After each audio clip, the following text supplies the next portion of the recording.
Elle est toute bête, mais c'est une arnaque boursière pas très connue. Et ce sera le sujet du jour de cette vidéo. On aura aussi toutes les rubriques habituelles que sont la macroéconomie, les indices ainsi que les valeurs que vous m'avez demandé à étudier. Puis on terminera avec les pépites et le plan de trading. Voilà, c'est le programme du 38e épisode de l'Hebdo de Ricardo et c'est juste après le générique.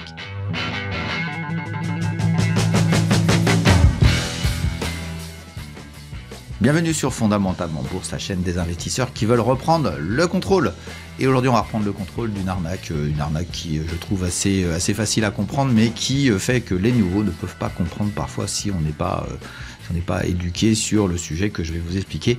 C'est une arnaque toute bête, hein, c'est vraiment un truc tout simpliste, mais que les gens ne connaissent pas et qui fait que parfois on peut se faire vraiment avoir sur le sujet. Voilà, je vous invite à regarder cette partie de la vidéo et puis on enchaînera ensuite avec les parties classiques de cet hebdo, avec la macroéconomie où je pousse un grand coup de gueule à l'encontre d'une personne qui est très connue sur les marchés financiers, peut-être la personne la plus importante qui soit sur la partie boursière et financière de la planète.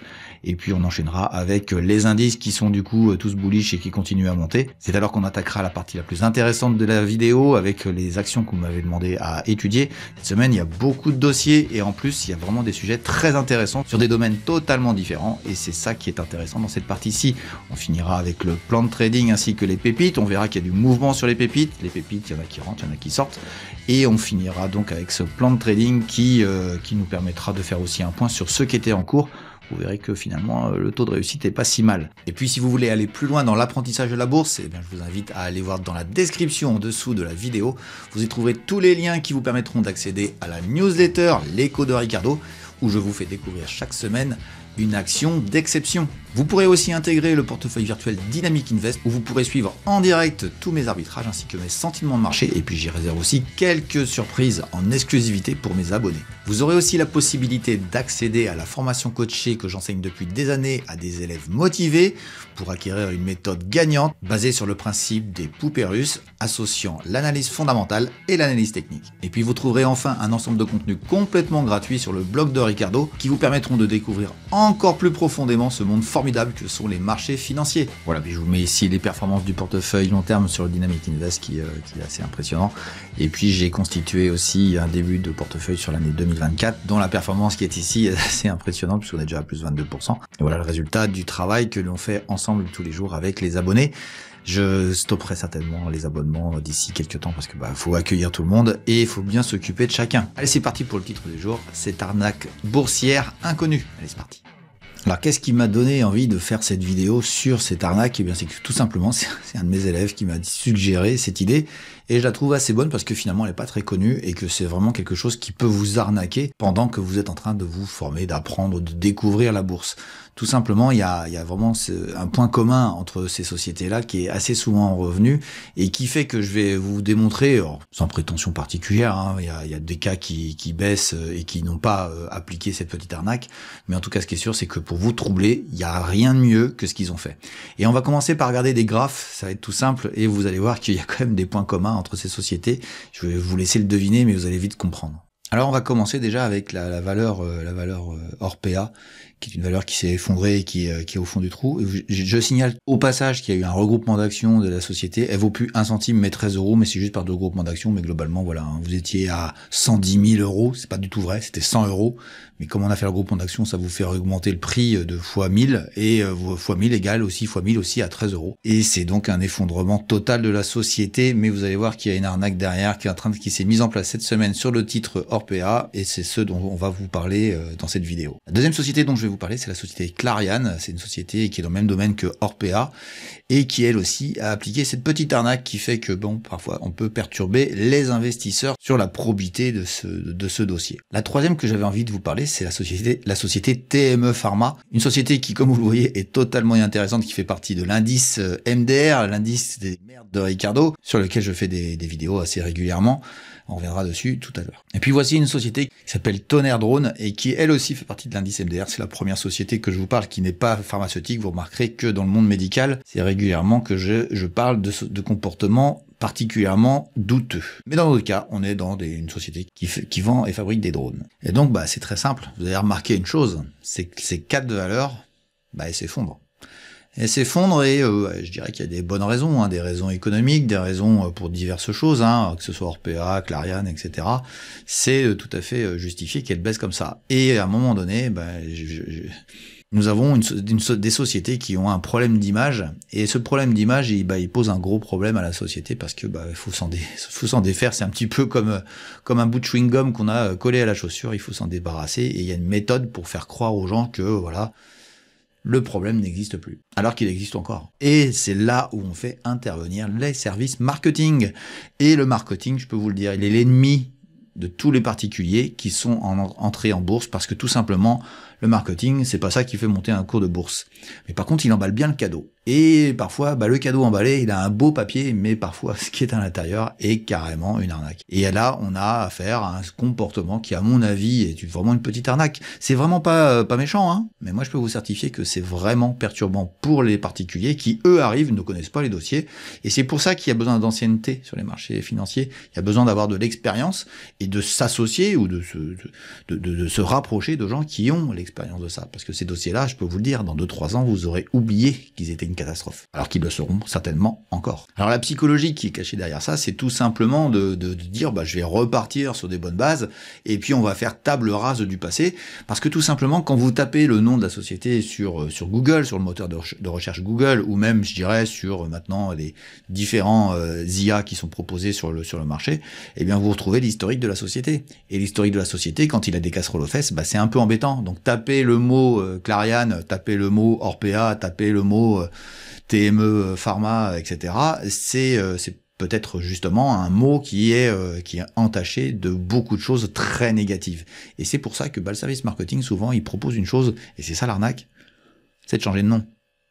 Parce que changer de nom, ça évite, quand vous tapez dans le moteur de recherche, ça évite d'aller voir tous les articles qui ont pu exister dans le passé sur la société, et éventuellement des choses qu'ils ont mal faites. Et bien c'est ce qui s'est passé cette semaine avec la société Orpea, qui est donc une catastrophe financière, je dirais même, là encore, je dirais, on va pas dire une arnaque partout, mais là qui a été vraiment une catastrophe pour bien des investisseurs, et qui a changé de nom, et qui va s'appeler maintenant Emis, je sais pas trop, enfin bref, un truc, ils ont trouvé un truc en Grèce, je crois, c'est un mot qui veut dire nous.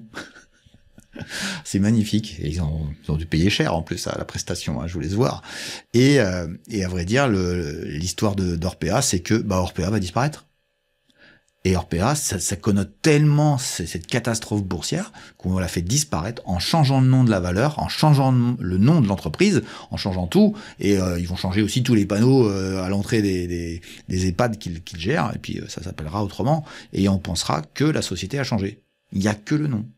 Les gens n'ont pas changé, les conneries qui ont été faites sont toujours dans les comptes de la société, et toutes les bêtises qui ont pu être faites, elles sont toujours dans la société. Et bien Clariane, c'était Corian. Et Corian a subi les conséquences de ce qui s'est passé sur Orpea, mais pour changer d'image, changer de nom, là aussi elle a changé de nom. TME Pharma, c'est pareil. Et Tonnerre Drone s'appelait Delta Drone. Je sais pas si ça change grand chose, mais en tout cas ce qui est sûr, c'est que ça permet d'éviter et d'éliminer tout l'historique que vous avez en tapant Delta Drone, ou TME Pharma c'était Noxon. Noxon, ça n'existe plus. Et ça c'est super intéressant. On peut continuer l'arnaque. Alors, je dis pas que tout le monde fait des arnaques, mais en tout cas, ce qui est sûr, c'est qu'une société qui a eu tellement de problèmes, c'est une bonne solution, toute bête, c'est de changer de nom, et vous oubliez tout. Alors, c'est pas toujours le cas, hein, qu'on soit très clair, il arrive parfois que le changement de nom soit justifié suite à des choses qui sont passées. Et je vais vous faire voir un dossier qui a changé de nom il y a peu de temps, et qui est pas vraiment une arnaque, mais qui s'est fait arnaquer. Et il a fallu changer de nom pour simplement qu'on passe à autre chose, parce que visiblement, l'arnaque, c'est plutôt ceux qui ont essayé de faire effondrer la société. Et la société en question, voici son graphique. Alors vous voyez bien que le bâtonnet rouge qui est au milieu du graphe, c'est celui qui est le plus perturbant, puisqu'on passe, c'est une bougie hebdomadaire, on passe d'un niveau de 170, qui est le record historique de la valeur, hein, et on passe immédiatement à 66. Donc 170 à 66, je vous laisse voir le tableau, c'est une catastrophe. Et puis finalement, il y a un rebond, ça redescend, et finalement, ça se passe beaucoup mieux. Et la société a changé de nom. Devinez comment elle s'appelle. Elle s'appelle Fusion j'espère que je le dis bien, Fusion Group. Et Fusion Group, c'est l'ancienne SES Imagotag. À vrai dire, SES Imagotag, il y a eu un souci, c'est qu'il y a eu des gens qui ont avancé, que les comptes étaient faux, etc. Enfin, qu'il y avait toute une arnaque. Et c'était certainement des hedge funds. Des hedge funds, c'est vraiment peut-être pas tout à fait la vérité, mais c'est quand même la plupart du temps, c'est quand même des gens qui sont sans foi ni loi. Et il y a des gens qui sont des hedge funds shorters, c'est-à-dire qui jouent la baisse. Et il se trouve que SES Imagotag a été valorisé cher, c'est vraiment une société très intéressante, et qui est attaquée par un hedge fund qui dit ouais, je vais la dézinguer en faisant croire que les comptes sont faux, etc.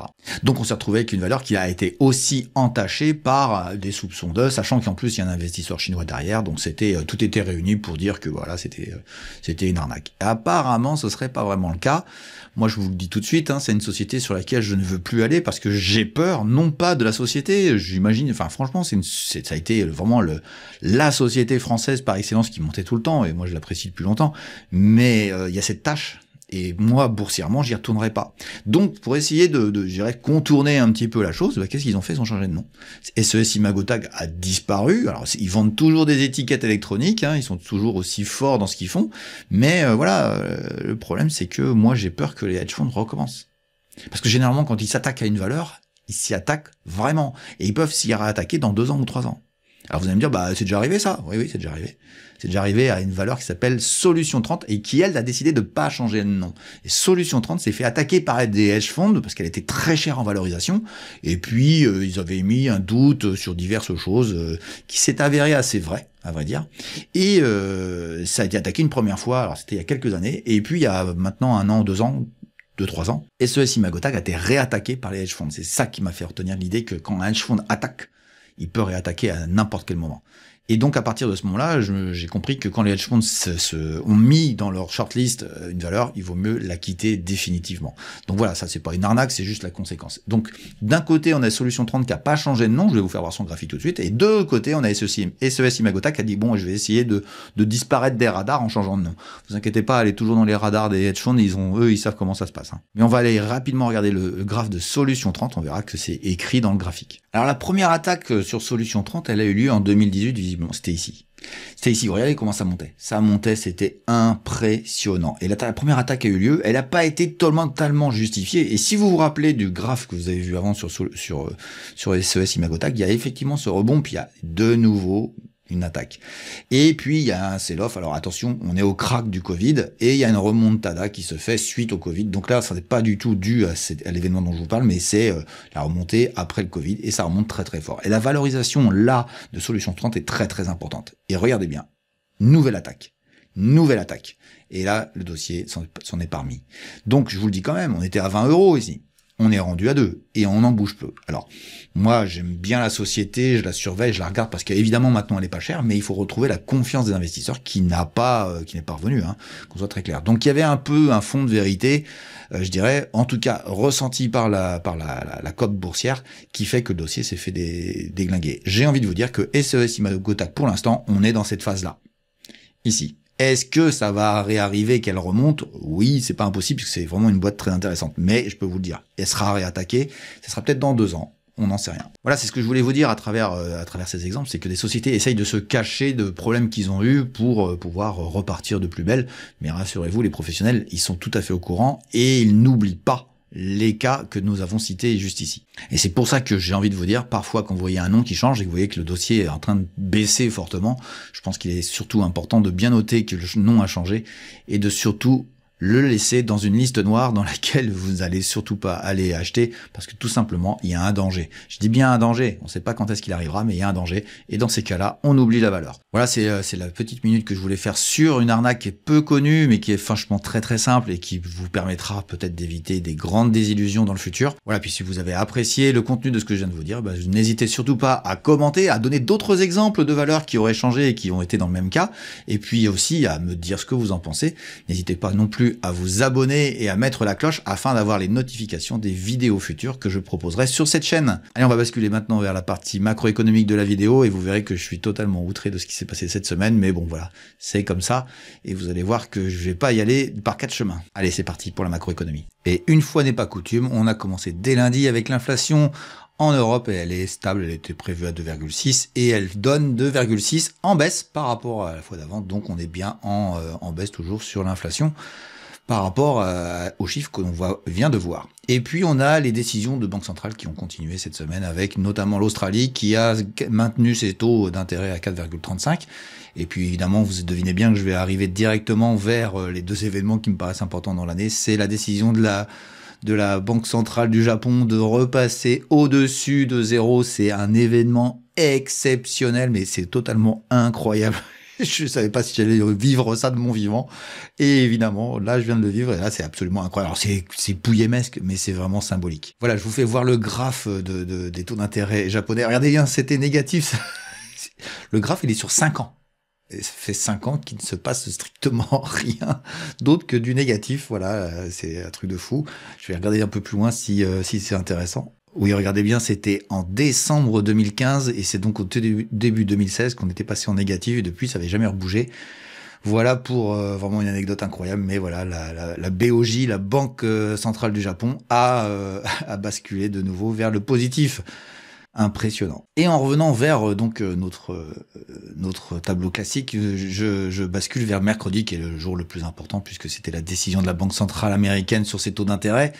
Ils sont stables, donc rien de particulier par rapport à ça, on n'est pas surpris. Par contre, c'est le discours de Jérôme Powell qui a été totalement hallucinant. Maintenant, je suis habitué, faut passer des années, à vrai dire, avant de comprendre un petit peu comment il s'est exprimé. Mais là, j'ai complètement, j'ai halluciné. J'ai complètement pété les plombs. C'est du n'importe quoi. Donc, en gros, pour être très simple, tous les tableaux, alors je pourrais vous faire voir les dot plots qui sont intéressants sur le sujet, mais en gros, l'inflation est prévue plus haute que prévu, le taux de chômage, tous les chiffres donnent l'idée qu'il faut surtout pas toucher au taux d'intérêt et les perspectives n'ont pas bougé sur 2024, 3 baisses de taux d'intérêt prévues entre guillemets. Et par-dessus le marché, Jérôme Powell a dit tout va bien, tout est formidable. Alors je vois bien que les chiffres sont pas dans le bon sens, mais je suis positif, tout va bien. En gros, c'est je suis dépendant des chiffres macroéconomiques qu'on me donne. C'est je suis data indépendant, comme il dit tout le temps. Il a des datas qui sont pas du tout bonnes et il les ignore. Donc nous sommes dans une volonté absolue de ne pas faire que les marchés se retournent. C'est un propos qui paraît, moi, entre guillemets, irresponsable.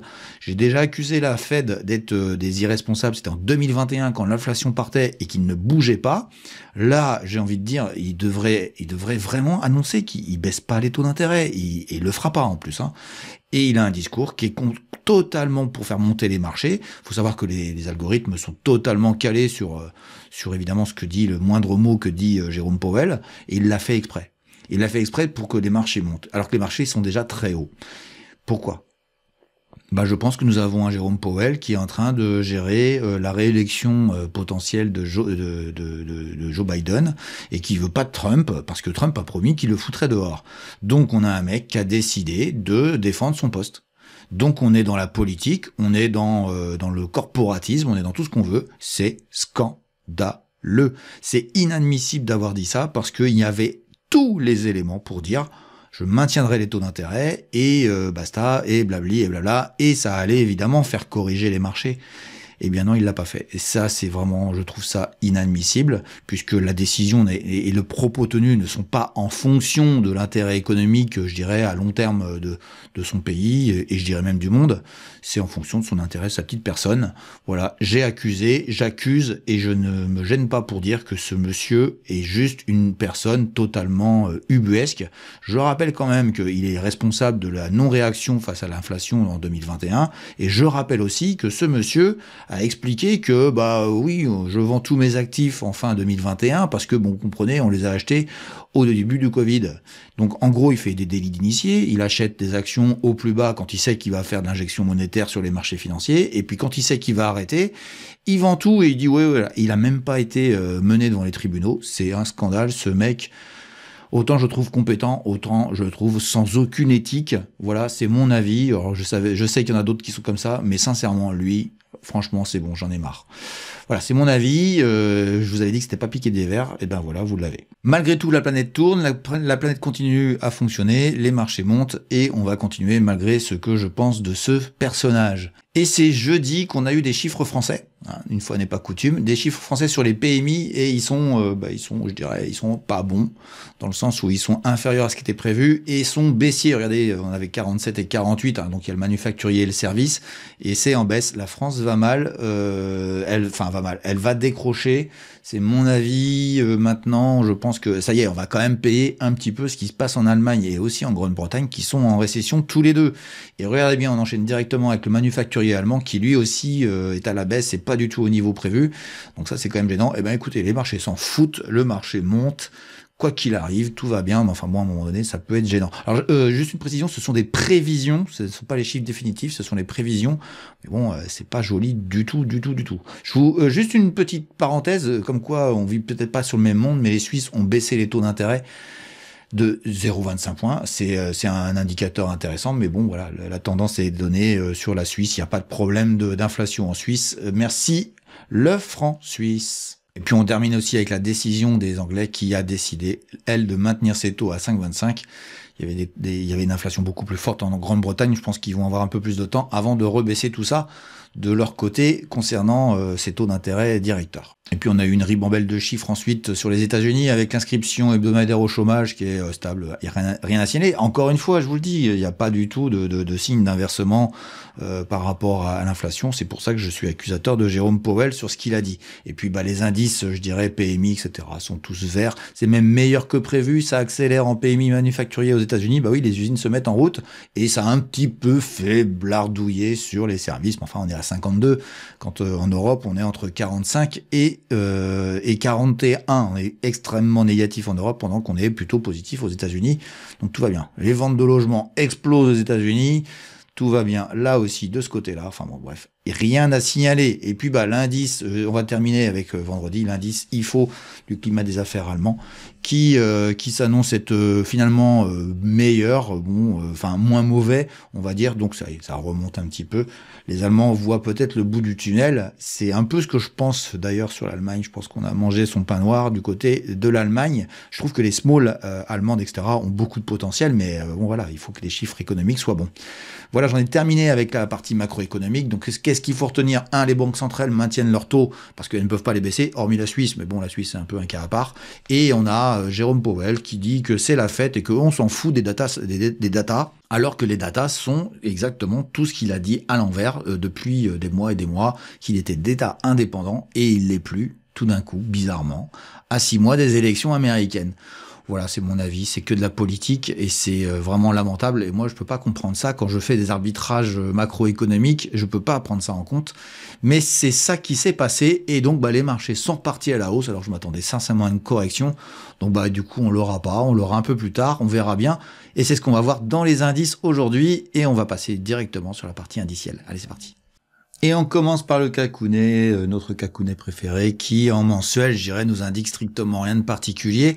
On va aller voir en hebdomadaire tout de suite. La semaine est terminée à l'instant. Et qu'est-ce qu'on voit sur la bougie de la semaine? C'est une bougie entre guillemets d'incertitude, mais c'est en aucun cas une bougie de retournement ou une bougie qui voudrait dire que ça va mal se passer. En tout cas, c'est ce que je ressens dans ce que je vois graphiquement, mais on va les regarder vite fait en journalier. C'est pas notre habitude, mais on va aller voir en journalier rapidement ce qui se passe sur le CAC 40. Vous allez voir que c'est pas du tout baissier. Voilà, j'agrandis pour que vous voyez bien. Donc on avait nos signaux de fatigue de marché qui pour moi devaient faire un retournement. J'avais une confirmation ce jour-là, mais il se trouve que mercredi soir, badaboum, c'est parti vers le haut. Ici, ça fait un nouveau record historique. Et puis, par contre, ça a été renvoyé tranquillement. Mais voilà, on n'a rien cassé. On n'a rien cassé. On est dans un petit couloir entre 8220 et 8120. Voilà, à 100 points près. Donc, tout va bien dans le monde des bisounours que je vous ai décrit en macroéconomie. Donc tout va bien. Bon, en gros, je pense qu'on va aller la chercher, cette petite oblique, on va encore traînouiller un petit peu par ici, puis on verra bien. Si ça part vers le nord, écoutez, ça va encore monter, puis sinon ça va corriger vers le bas, mais c'est pas encore d'actualité. Vous allez voir que sur les autres indices, ça m'étonnerait que ce soit vraiment baissier sur les marchés pour le moment. Et on va aller voir le DAX tout de suite en Allemagne. Alors notre DAX-Sounet, j'agrandis rapidement. Voilà, la semaine s'est terminée au plus haut, on est en train de tout casser, et je vais vous faire voir la réaction du marché après les blablas de notre ami Powell en daily. Voilà la résultante, ça a accéléré fort et ça finit quasiment au plus haut, donc rien à signaler, tout va bien dans le meilleur des mondes. Le monde des bisounours, c'est formidable. Qu'est-ce que vous voulez que je vous dise ? C'est du n'importe quoi. Et puis on va tourner avec les États-Unis maintenant, on va aller voir directement le Dow Jones qu'il nous raconte. Alors évidemment notre Dow Jones a été touché, notre oblique, et il est reparti vers le haut, donc il est en train de continuer. Alors là il n'est pas encore clôturé, hein. Il est 18h là, donc c'est le début encore de la journée américaine, mais RS quoi, rien à signaler. On va aller voir le Nasdaq ce qu'il raconte, mais ça va être pareil. Voilà, le Nasdaq j'agrandis, il a été chercher son oblique, j'avais modifié ici, et c'est reparti vers le haut, il a été refaire un plus haut historique, et moi j'ai envie de vous dire, on s'en fout, tout va bien, le couloir est respecté, on continue le délire, et voilà, vous voyez que je suis très agacé par la situation, mais franchement, j'arrive pas à comprendre quoi, voilà, c'est comme ça. Donc voilà pour les indices, hein, il y a vraiment pas grand chose à rajouter, hein, c'est la réaction par rapport à la macroéconomie, c'est pour ça que la macroéconomie c'est plutôt plus important que les indices. Les indices, on fait juste que de réagir à la chose, et puis sincèrement, vous voyez, hein, tous les indicateurs sont plus hauts. Le portefeuille Dynamic Invest que j'anime avec mes abonnés, écoutez, il est lui aussi en train de remonter très fort. Tout va bien dans le meilleur des mondes, ça s'arrêtera un jour, hein, mais ce sera pas pour maintenant. Voilà, on va enchaîner avec les actions que vous m'avez demandé, c'est la partie la plus intéressante de la vidéo, et qui a, je dirais, dans les dossiers qu'on m'a demandé, il y a beaucoup d'intérêt cette semaine, et on va tâcher de faire un tour d'horizon sur les dossiers que vous m'avez demandé à étudier. Allez, c'est parti, juste après le disclaimer et la biblio. La biblio, c'est comment on retrouve les dossiers que j'ai déjà étudiés. Très rapidement, voilà, c'est parti pour ça, et on se retrouve juste après.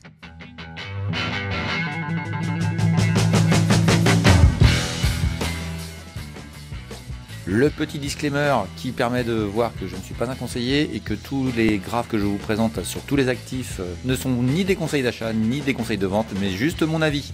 Alors pour profiter de toutes les informations qu'il y a avec la biblio de Ricardo, sur l'année 2023 il y avait plus de 300 valeurs étudiées, eh bien vous allez sur la chaîne par le biais du menu YouTube, voici juste devant vous. Et vous allez dans la barre de recherche trouver votre chaîne préférée fondamentalement bourse. Elle apparaît assez rapidement, vous cliquez dessus et vous arrivez dessus ici. N'oubliez pas de vous abonner en cliquant ici et activer la petite cloche qui va bien, de telle manière à ce que vous puissiez avoir toutes les notifications de toutes les vidéos qui sortiront dans le futur. Ensuite, vous cliquez sur la chaîne et vous arrivez sur le menu de la chaîne et vous allez cliquer sur la petite loupe qui est ici pour y mettre la valeur que vous recherchez. On va prendre l'exemple de la meilleure valeur de l'année dernière, de 2023, qui est Red Delphi. Et vous cliquez et vous voyez qu'apparaissent les deux vidéos sur lesquelles Red Delphi a été cité. Voilà comment vous pouvez trouver toutes les valeurs qui vous intéressent dans la chaîne. Vous pouvez aussi taper le code de la valeur, c'est beaucoup plus fiable. Une faute d'orthographe est vite venue. Voilà, n'hésitez pas non plus à regarder la date à laquelle a été faite la vidéo. S'il y a plus de 3 ou 4 mois, vous pouvez me demander une mise à jour. Voilà, je vous laisse maintenant à la vidéo et profiter des nouvelles valeurs que nous étudions tout de suite. Et pour compléter, je rappelle que je ne fais pas de valeur américaine dans cette émission et je vous demande de me donner les prénoms afin que je puisse commencer comme ça. Et je vais commencer d'ailleurs par une petite rubrique que je vais rajouter, une rubrique qui permettra à ceux que j'ai pas pu retenir, parce qu'il y a beaucoup trop parfois, je vais vous faire un topo très rapide. Et il y a Pierre-Henri qui m'a demandé Antin, qui est une valeur qui baisse depuis son entrée en bourse, son IPO. Écoute, je pense qu'il est judicieux de voir que le dossier est baissier, il n'y a pas d'intérêt. J'ai regardé un petit peu au niveau fondamental, pas d'intérêt. Il m'intéressait pas à l'IPO, il m'intéresse toujours pas. Voilà pour ce dossier-là. Il y a Jérémy aussi qui m'a demandé de parler de Hugo Boss. Alors je la réserve à la newsletter. D'ailleurs, je vous invite à vous inscrire. C'est dans la description. Vous avez la possibilité de vous inscrire à la newsletter et je traite une valeur toutes les semaines. Une valeur d'exception en Europe et c'est prévu que Hugo Boss passe à la moulinette. Donc écoute, je te demande de patienter. Ça va bientôt venir sur la valeur Hugo Boss. Et puis il y a Pierre qui m'a parlé de l'Indata. Je crois que j'avais déjà fait, mais rassure-toi, elle monte, hein, c'est certain. Mais je dirais que niveau fondamental, il n'y a rien qui justifie de monter, si ce n'est la revalorisation de la valeur. Et ça me gêne un petit peu. Et puis il y a aussi un phénomène aussi d'OPA sur les sociétés du secteur qui fait que peut-être que cette valeur-là sera peut-être intéressée par des investisseurs pour une OPA, donc peut-être que celle-ci va faire ça, mais moi personnellement je m'intéresse pas à des dossiers pour des raisons de rumeur, parce que quand la rumeur va sauter, je te dis pas ce qui va se passer. Voilà pour les dossiers que je vais pas étudier, que je vous dis très rapidement pour pas que vous soyez lésés. Je vais enchaîner tout de suite avec les valeurs à étudier de la semaine. Et je commence avec Grégory qui m'a posé la question sur Ruby que j'avais déjà fait et il m'a demandé une petite mise à jour et on va se la faire tout de suite. Et sur Ruby, j'étais plutôt pas très positif sur le dossier. Je crois que depuis, il a encore fait un plus bas. On le voit ici, j'agrandis un petit peu, on le voit ici. Et là, il y a une remontée et elle est un peu plus justifiée. Je vais revenir dessus. Mais graphiquement, j'avais tracé ça et j'ai envie de vous dire qu'il n'y a pas de raison de modifier, si ce n'est peut-être rajouter autre chose tout de suite pour que vous fassiez attention à ce qui se passe au moment où je vous parle. Et pour ça, on passe en hebdomadaire. Donc hebdomadairement, j'ai envie de te dire... ça sort de ce canal baissier moyen terme, hein. On est assez clair sur le sujet, c'est parti avec violence, mais il faudra faire attention. Alors j'ai rien changé de ce que j'avais fait la dernière fois, donc ça a bien marché, hein, ça a bien fonctionné, ça a tergiversé un petit peu ici, puis ça a cassé fort, donc le couloir était pertinent, il va devenir un support maintenant, on va changer la couleur. Mais j'avais tracé aussi ça qui s'est avéré plus ou moins pertinent. On va la laisser comme ça, mais on va changer de couleur aussi. Et voilà, on a le graphe à peu près à jour. Donc tu es face à, je dirais, une situation où tu peux encore aller chercher. Ah, ça aurait été pas mal d'acheter la cassure ici. Je dirais qu'il y avait aussi cette cassure ici qui était intéressante. Hop, j'agrandis parce que c'est trop petit. Ici, là, il y avait une cassure ici. C'était intéressant, je pense, de rentrer là. Maintenant, c'est un peu plus compliqué, mais bon, fondamentalement, j'ai envie de te dire, les mouches sont en train de changer d'âne. Techniquement, si je dois faire face à mes calculs, on peut revenir au plus haut à 60 €. Ce serait cher, ce serait historiquement cher, mais c'est faisable. Donc 60 €, ça veut dire un x2, mais ça peut mettre beaucoup de temps. Ça a mis beaucoup de temps à descendre, ça peut mettre beaucoup de temps à monter. Alors, les investisseurs seront intéressés, les traders un peu moins. Donc personnellement, moi voilà, c'est pas un dossier qui m'intéresse parce que c'est pas dans mon domaine de prédilection. Je n'aime pas les valeurs pétrole, c'est une valeur pétrole malgré tout ce qu'on peut dire. Et je trouve que ça a mis du temps à se retourner. C'était pas trop, Alors les valeurs souvent elles exagèrent à la baisse puis après elles exagèrent à la hausse. Bon, bah, si elle fait x2, elle aura exagéré à la hausse, ça sera tant mieux pour toi si t'es investisseur. N'oublie jamais qu'il y a toujours une fin aux histoires et la fin à l'histoire, je la connais déjà. Je vais même te la tracer. Ce sera ce gap que je viens de te marquer, qui est dans le début de la descente, a été assez violent. On pourrait le retrouver, mais je te dis, hein, ça peut mettre plusieurs années. Hein, donc là, ça a quand même baissé pendant à peu près 5 ans. Donc voilà, ça dépend. x2 en 5 ans, il y a peut-être mieux à faire ailleurs. Mais bon, voilà, pour les gens qui sont intéressés. Sachant qu'il y a pas mal de dividendes dessus, donc ça peut agrémenter. Mais c'est pas l'intérêt d'un dossier de choisir pour des raisons dividendaires. Le dividende, je rappelle que c'est uniquement un bout de l'entreprise qu'on te donne et ça enlève du cours de bourse immédiatement la valeur. Il faut arrêter avec ces histoires de dividendes. Je sais voir l'intérêt d'un dividende, mais je sais aussi voir quand il n'y en a pas d'intérêt. Et sur Ruby, je trouve que le dividende est fort et ne donne pas grand-chose d'intérêt à l'entreprise. En gros, elle se développe pas, quoi. Donc c'est juste là de la revalorisation. Allez, on enchaîne avec le dossier suivant que Alain m'a demandé, un dossier très intéressant sur lequel j'étais positif. On va voir ça tout de suite. Et il m'a demandé de traiter le dossier Assystem. Voilà, comme ça c'est clair. Ça, celui-ci, j'avais bien vu la chose. Enfin, le nucléaire pour moi, ça reste, je dirais, une activité. Enfin, ça reste un secteur intéressant pour le futur. Assystem en est le représentant, et ça fait plusieurs mois que ça a cassé. J'ai tout laissé, hein. J'ai laissé exactement comme c'était. Donc ça a été parfaitement respecté. Si tu veux bien, on va agrandir et on va même passer en hebdomadaire. Tu vas voir comment ça a été assez propre. Regarde bien. Ça a baissé, ça n'a pas respecté ça par contre, hein, tu vois, ça n'a pas respecté, c'est passé en dessous, et puis voilà, il y avait des signaux d'achat, bon, pas toujours simple de les attraper, et ça a cassé l'oblique que j'avais tracé, et c'est revenu en pullback, donc à vrai dire, celle-ci qui est en pointillé n'a pas d'intérêt, voilà, et donc c'était bien celle-ci qui était intéressante, ça c'était une fausse sortie, ça c'est piégeux, hein, parce que t'achètes là, et puis tu te fais renvoyer, et là tu perds de l'argent, mais ici, ça a clairement bien fait le travail, c'est monté, c'est revenu travailler ici, et c'est reparti vers le haut, et là, c'était intéressant. J'agrandis. Hop, là, c'était intéressant. C'était à 47, on est rendu à 59. Et franchement, il n'y a aucun signal négatif. Et je dirais même que c'est plutôt très positif sur un système. Voilà, donc ça, c'est une valeur que j'apprécie particulièrement et qui semble... Alors, c'est pas une valeur qui va accélérer comme Nvidia ou autre, hein. Mais moi, je suis convaincu qu'à long terme, les valeurs du secteur nucléaire sont des valeurs intéressantes et Assystem en fait partie. Je dirais que pour moi, dans le secteur, c'est la plus intéressante de toutes, même s'il y a d'autres à regarder, à surveiller. Voilà pour Assystem, je te remercie de m'avoir fait un rappel. Donc je change rien, je dirais, au graphique, hein. Il y a strictement rien à changer, ça monte, tout va bien, tout est formidable. Et bien que ça continue comme ça. On va enchaîner avec Paul qui m'a demandé un dossier qui est qui m'intéresse particulièrement pas, même si j'ai vu que ça allait repartir vers le haut. C'est Valorec et on va regarder ça tout de suite. Donc voilà le graphe de Vallourec. J'ai fait exprès de vous le mettre sur plusieurs années pour vous faire comprendre qu'on est tout en bas, écrasouillé par les deux traits qu'il y a ici.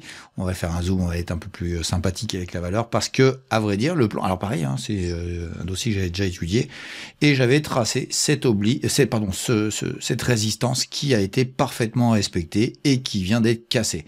Donc, je dirais que Vallourec, techniquement, aujourd'hui, ça va repartir vers le haut. Maintenant, la question, c'est peut-être, tu vas peut-être savoir jusqu'où ça peut aller. J'ai envie de te dire, j'en sais strictement rien. Ce que je sais, c'est qu'il n'y a aucune justification, je dirais, en termes d'exploitation, de développement de l'entreprise. Il n'y a strictement pas. Donc, c'est de la revalorisation parce que effectivement, elle n'est pas très chère et qu'elle mérite d'être valorisée un peu plus cher. Donc, j'ai envie de te dire, elle va monter. Ou, j'en sais rien, est-ce qu'elle a de la dynamique, est-ce qu'il y a des gros contrats qui viennent? Pas du tout. Donc on est sur une valeur qui était pas chère et qui va remonter. Donc on est dans la value, et la value, moi c'est un dossier que j'aime pas du tout, c'est une méthodologie de travail que j'aime pas du tout, mais tu as le droit d'apprécier ça si tu es dans la valorisation. Sache que c'est pas très cher et que ça peut remonter quand même de manière assez conséquente. Donc voilà, je te le souhaite. En ce qui me concerne, je dirais que c'est un retour vers le bas ici et de refaire un pullback qui serait intéressant autour de 14,60 €. Pour le reste, moi, ça m'intéresse pas trop. En ce qui concerne ce dossier-là, je vais aller voir en hebdomadaire quand même, voir s'il y a un petit truc à rajouter sur le propos que je t'ai tenu. Voilà, alors, ce qui est intéressant, c'est qu'on arrive sur une zone qui va être techniquement intéressante. Ça va être le gap qui a été ouvert ici. On va l'étendre un peu pour qu'on soit bien clair. Et donc, je dirais que si tu veux rentrer, c'est un peu dangereux maintenant parce que ça peut parfaitement se te faire renvoyer. Et donc, respecter ce que je te disais, d'avoir un pullback ici, et puis après de repartir et aller boucher ce gap. Mais ça peut aller boucher le gap et être renvoyé, ou ça peut boucher le gap et partir vers le nord, parce que de toute façon, je veux être plus cher, je veux être plus cher, je veux être plus cher. J'en sais strictement rien, je te donne juste un avis, voilà, sur une zone où il faut faire attention. Donc, entrer maintenant, je trouve ça un peu dangereux, c'est mon avis, voilà, t'en feras ce que tu veux. En tout cas, ce qui est certain, c'est que Vallourec a cassé techniquement sur longue période, a cassé le niveau qui était là depuis 4-5 ans, 3-4 ans plutôt, ici, et donc voilà, il va travailler maintenant au-dessus. Il faut voir en fonction de ce nouveau paradigme qui y a sur Vallourec. Voilà pour Vallourec, j'espère que ça t'a convenu. Mais moi personnellement, fondamentalement, voilà, c'est de la revalorisation, c'est pas du tout une société qui va se développer dans le futur. Je suis déjà même étonné qu'on ait retrouvé du positif sur ce dossier-là qui était une catastrophe pendant des années. Je rappelle pour certains d'ailleurs qui sont nouveaux en bourse que Vallourec était dans le CAC 40 fut un temps très très éloigné d'aujourd'hui. Et par contre, on va parler d'une valeur qui vient de rentrer dans le CAC 40, enfin qui a été annoncée à rentrer dans le CAC 40 très rapidement. C'est Accor et c'est Océane, une petite nouvelle, je ne crois pas t'avoir vu déjà sur la chaîne. Océane qui me demande de faire une petite étude sur le dossier Accor, la nouvelle du CAC 40. Vous allez voir que le CAC 40, parfois, il m'agace, puisqu'il rentre les valeurs au moment le plus inopportun possible. Et voici le graphe de Accor sur une très longue période, puisque là, on a à peu près une trentaine d'années devant nous. Et on voit que ça monte légèrement. Et si on rajoute les dividendes, écoute, celui qui a acheté il y a longtemps, c'est plutôt pas mal. Alors, tu m'as vu faire un clic sur un petit onglet. Il y a une vidéo sur les dividendes, tu iras la voir, Océane, pour comprendre un peu mieux ce que je viens de faire. Mais en tout cas, ce qui est sûr, c'est que l'acheteur très très très très long terme, il est gagnant. Et pas si gagnant que ça, hein. Quand on regarde bien, on est autour de 7, on est arrivé à 42, vous allez me dire, c'est pas mal x6, ouais, mais faites sur 30 ans, vous allez voir que ça fait pas un pourcentage très élevé par an, et on est arrivé techniquement à un niveau qui est un peu gênant, mais il faut qu'on revienne pour ça sans les dividendes. Donc voilà, sans les dividendes, toi, tu as des supports qui ont été respectés régulièrement. Le dernier qui a été touché en date, c'était, je dirais, à l'été d'octobre 22, et depuis on est passé de 21 à 42, on a fait x2 en ligne droite, et tu vas me dire, ouais, ça vient de rentrer au CAC 40, c'est super, c'est génial, ça va monter. Sache qu'il y a un classique dans les valeurs qui rentrent dans le CAC 40, c'est qu'après elles prennent une dérouillée, parce qu'à vrai dire, le calcul qui fait qu'on sort une valeur, c'est généralement quand elle est au plus bas, et quand on rentre une valeur, c'est quand elle est généralement au plus haut. Et là, j'ai envie de te dire, ça respire, ça sent le plus haut, et alors j'ai pas fait exprès, à vrai dire, hein, moi je cherche des alignements, enfin voilà, et là il y a une zone, elle est pas très, alors j'agrandis un petit peu, elle est pas très claire, mais elle est autour de, et pour moi, c'est pas du tout le moment, hein. T'as vu, ça vient de passer en ligne droite, hein, en 4-5 mois, là, c'est passé de 27 à 42, c'est une grosse mémère, sincèrement, faut se calmer là, hein, entre nous. Et à vrai dire, Quand on regarde bien, bah oui, les bénéfices sont augmentés fortement cette année, mais ils annoncent rien pour les années suivantes. Donc moi je vois pas. Alors par exagération, parce que le marché est très bullish, il peut t'emmener à 55. Y a pas de problème sur le sujet. J'ai aucun souci sur ça. Ça fait 30% de plus. Mais en tout cas, ce qui est sûr, c'est que il y a plus de faits qu'il ne reste à faire. Et pour y aller, ça va peut-être passer par une correction ici. Hop, j'agrandis, toi, ça peut gigoter pendant quelques mois pour ensuite repartir. Regarde ici, ça s'est passé là. Tu as touché le niveau là, c'est redescendu de 38, c'est passé à 28, donc c'est quand même 25% de plus bas, et pour repartir, elle est touchée le plus haut, et le plus haut, bah après, ça a bien dégringolé pendant un sacré bout de temps. Donc voilà, moi, c'est mon avis, ça n'engage que moi, mais en tout cas, ce qui est certain, c'est que la hausse là, elle est justifiée de ce qui s'est passé, maintenant, c'est au prix, enfin, et je te le dis, hein, c'est cher. C'est devenu cher. Et puis, il y a un dernier point sur lequel, sur Accor, je vais jamais être vraiment positif et je vais jamais apprécier cette valeur. Je vous rappelle que moi, ma valeur préférée de l'année sur les valeurs du CAC 40, ça reste Essilor. Et puis, il y a Renault aussi qui est en train de bien décoller. Donc ça, c'est mes deux petits bébés qui sont en train de monter. Ça fait longtemps que je disais que Renault, ça devait remonter. Et bon, il y a aussi Stellantis qui est très bien. Il y en a d'autres, hein, mais c'était mes petits paris de l'année. Et Accor, je te le dis tout de suite, hein, je serai jamais positif sur Accor. Le secteur du voyage, c'est pas un secteur d'investissement, c'est un secteur pour des gens qui veulent profiter d'une revalorisation comme elle a eu lieu là, mais en aucun cas d'investissement long terme. Je vais te dire pourquoi. Dès qu'il y a un avion qui s'écrase quelque part dans une tour, ou qu'un avion s'écrase, enfin bref, qu'il y a un attentat quelque part, ou que tu as une guerre qui se déclenche, c'est toujours les valeurs, je dirais, du tourisme qui prennent. Et Accor, c'est la première de toutes. Donc le tourisme, en ce moment, moi j'ai des indicateurs sur des valeurs que j'apprécie beaucoup, mais dans d'autres pays, hein, j'ai une valeur du portefeuille Dynamic Invest là qui a plus x2, je crois, que j'ai pris en bas et puis qui est toujours en train de monter, qui est pas du tout en France et qui accélère très fort. Mais je suis conscient que ce sont des valeurs qui, dès qu'il y aura encore une catastrophe dans le monde, c'est elles qui vont prendre. Donc c'est à chaque fois comme ça. Voilà, je te le dis comme ça. Océane, je suis désolé, hein, je sais pas si tu commences en bourse, etc. Mais le secteur du tourisme, moi personnellement, je ne l'ai jamais apprécié. Et je peux te dire que l'histoire me donne raison à chaque fois, parce que quand t'as un attentat ou je ne sais trop quoi, c'est toujours ces valeurs-là qui prennent. Et moi, ça me gêne quand il y a des risques exogènes que je ne maîtrise pas. Et ça fait partie des secteurs que je comprends. Je peux pas comprendre, enfin, je peux pas prévoir qu'un attentat arrive ou autre. On va aller voir un hebdomadaire si tu veux bien, mais je pense qu'on arrivera à la même conclusion sur le sujet. Voilà, je t'ai tracé des obliques, hein. Je trouve que celle-ci est intéressante, là, celle qui a été ici, puisque là, il y en a une qui est vraiment parfaite. Ça serait bien qu'il y ait un pullback, peut-être réaction ici pour repartir. Ça serait un trade sympa. Comme je te le dis, investissement, moi, je suis pas fan. Puis j'ai tracé un peu plus loin celle-ci, on verra bien. Je vais écraser un peu le graphe pour que tu comprennes bien, voilà. Donc ce serait sympa, si ça casse, le point d'impact serait là, ce serait en août 2024, ce serait super, mais bon, c'est pas gagné. Il y a du boulot. Voilà pour Accor, merci Océane, et puis si tu veux bien continuer à regarder cette chaîne, n'hésite pas à me proposer d'autres dossiers. Ça me fera plaisir. Oui, et puis je voudrais rajouter, en montant la vidéo, j'ai pensé à un autre truc, c'est que effectivement, Accor doit profiter aussi des Jeux Olympiques et de tout ce qui va se passer à Paris. Je te rappelle quand même que Accor, c'est un groupe international, donc voilà.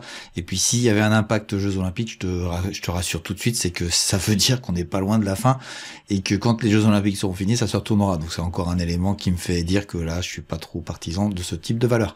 Voilà, je tenais à te le rajouter pour compléter et être bien complet sur le dossier Accor. On va continuer avec Mickaël sur un dossier que j'avais déjà étudié qui s'appelle la STEF, qui est un transporteur frigorifique et qui, Mickaël m'a demandé de faire une mise à jour. Je vais la faire tout de suite. Alors la STEF, la voici sur longue période, hein, on avait déjà étudié, on avait tiré cette ligne qui était vraiment une résistance absolue, elle a été cassée, on est parti vers le haut.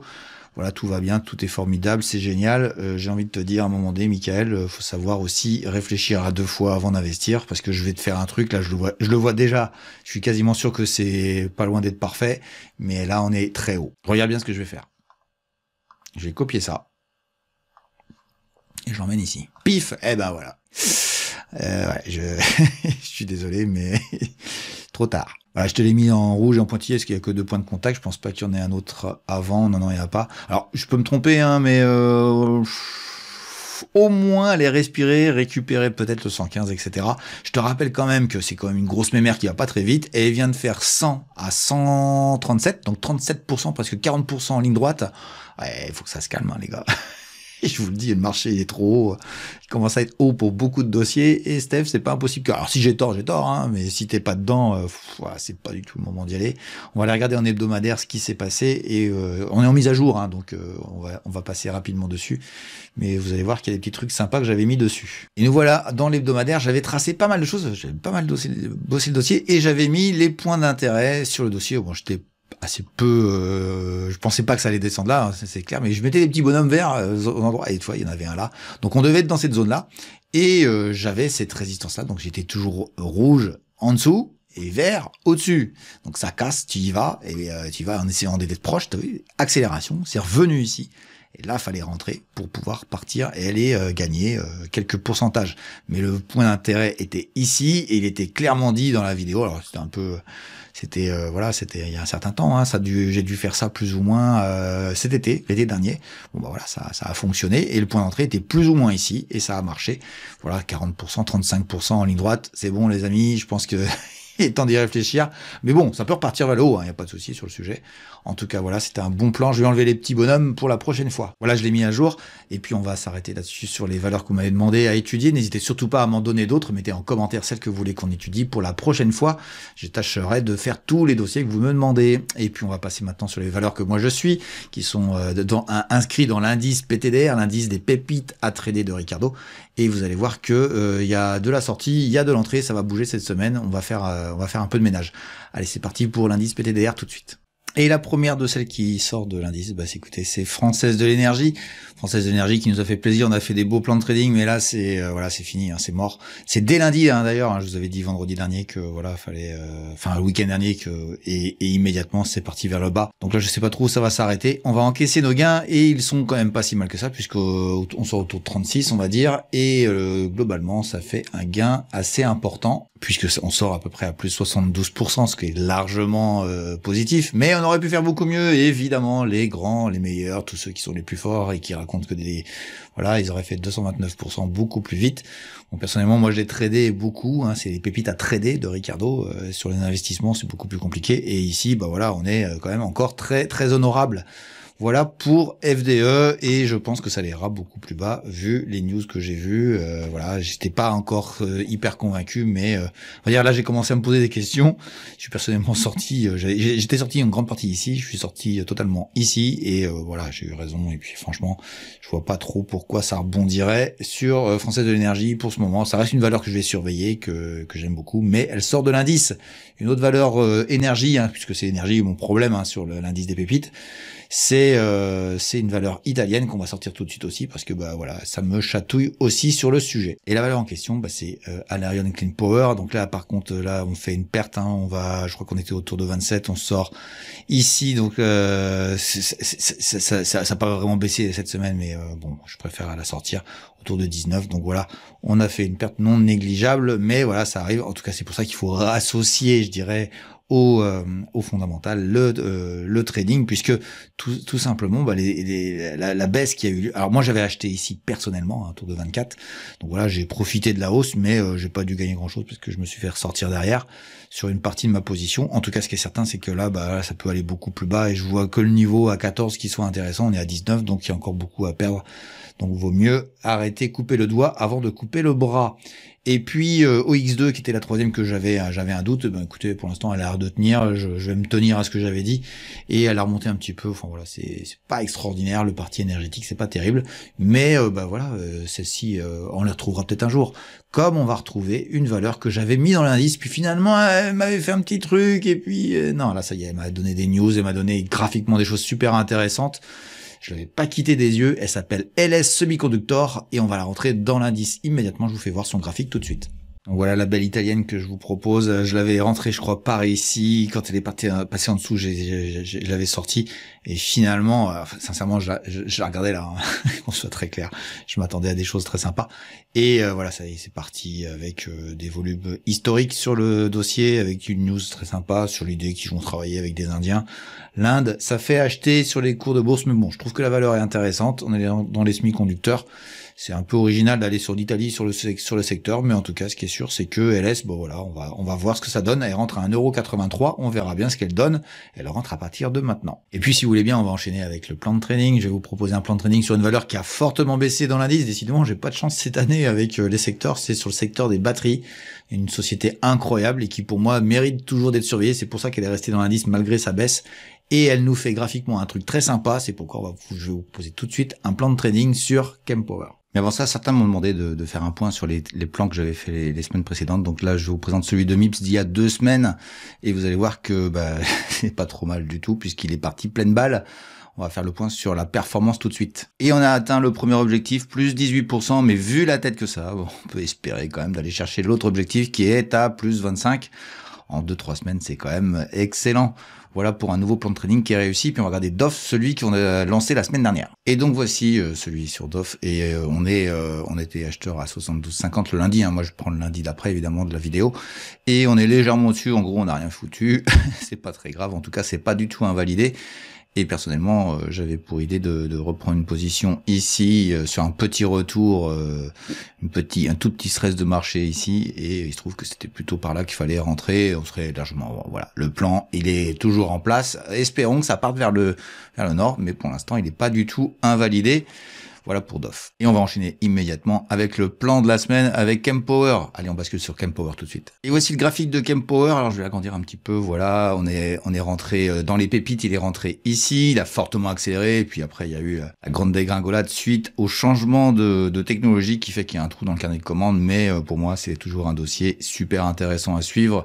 Et on a ici un couloir que j'ai tracé. Vous voyez, les points de contact sont assez clairs. Ils sont un peu moins clairs ici. Mais moi, j'ai le sentiment que le marché a décidé que c'était un point intéressant. Et donc, à partir de ce moment-là, moi, je lance un plan de trading là-dessus. On est autour de 19,55.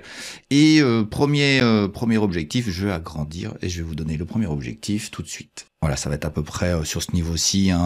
Ici, ce serait vraiment petit, mais ça fait 8, fait quand même 9%, quoi. Hein. Et ici, on est autour de 11. Et le grand bonheur, ce serait que ça aille chercher cette 24. On serait à 25% à peu près de gain. Ça, c'est le grand bonheur si ça arrive, avec une perte potentielle puisqu'on invalide autour de 18,40, autour de 6%. Donc voilà, il y a un risque-reward qui est globalement intéressant sur le sujet. Je vous ferai une vidéo bientôt sur le risque-reward. Ne vous inquiétez pas, elle arrive, elle est déjà enregistrée. Je cherche le moment où je vais vous la passer. Voilà, c'est une autre chose qu'on fera aussi, c'est certainement faire une statistique globale des plans de trading parce que franchement, je trouve qu'il y a quand même un taux de réussite non négligeable. Voilà, j'en ai terminé avec la vidéo, j'espère que vous avez apprécié. N'hésitez pas à mettre des pouces, à mettre des likes, à mettre des commentaires de telle manière à ce que l'algorithme découvre de mieux en mieux ce que je fais. Et puis vous avez à votre disposition les vidéos ici éducatives qui vous permettront d'apprendre encore plus sur la bourse. Et il y en a des nouvelles que je rajoute à chaque fois. N'hésitez surtout pas à retourner dessus, c'est dans la playlist Débuter en bourse. Et puis vous avez ici une vidéo qui vous permet de mieux me connaître, mieux me découvrir ma méthode ainsi que tout ce que je propose comme service. Voilà, je vous souhaite tous une bonne journée, un bon week-end et je vous dis à bientôt et plein de plus-values sur les marchés financiers pour la semaine prochaine. Ciao ciao.